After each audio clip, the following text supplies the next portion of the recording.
Pembangkang dah tak ada isu, main isu kesihatan pula.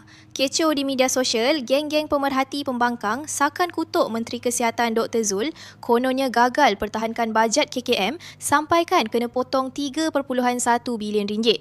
Siap suruh Perdana Menteri tukar Menteri Kesihatan lagi. Tapi realitinya, sebab Dr. Zul fight habis-habisanlah bajet KKM selamat. Jom kita bongkar cerita sebenar. Naratif kat luar sana kata bajet operasi KKM kena cantas sampai 3.1 bilion ringgit. Pada awalnya ada anggaran penjimatan sebanyak itu melalui formula Kementerian Keuangan MOF. Tapi korang ingat Dr. Zul dan tim KKM duduk diam ke? Mereka runding, bentang fakta dan pertahankan sistem kesihatan kita. Hasil rundingan keras KKM ini, MOF akhirnya bersetuju supaya waran sekatan itu diturunkan kepada hanya 500 juta ringgit sahaja.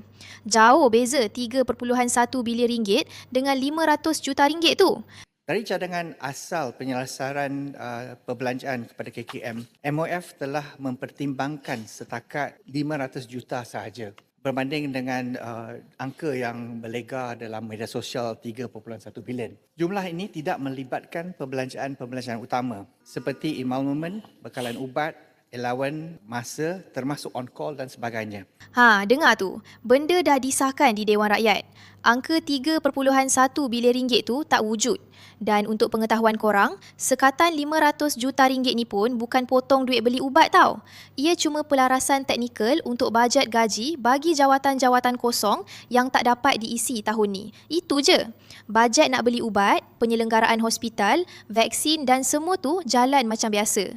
Malah bajet untuk ambil lebih 18,000 kaki tangan perubatan baharu pun KKM dah secure. Ada pihak panggil Dr. Zul ni menteri complicated.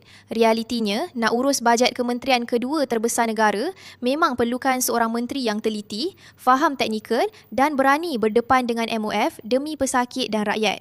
Kalau Dr. Zul tak buat kerja, dah lama MOF sekat 3.1 bilion ringgit tu macam yang didakwa. Jadi, cukuplah main sentimen.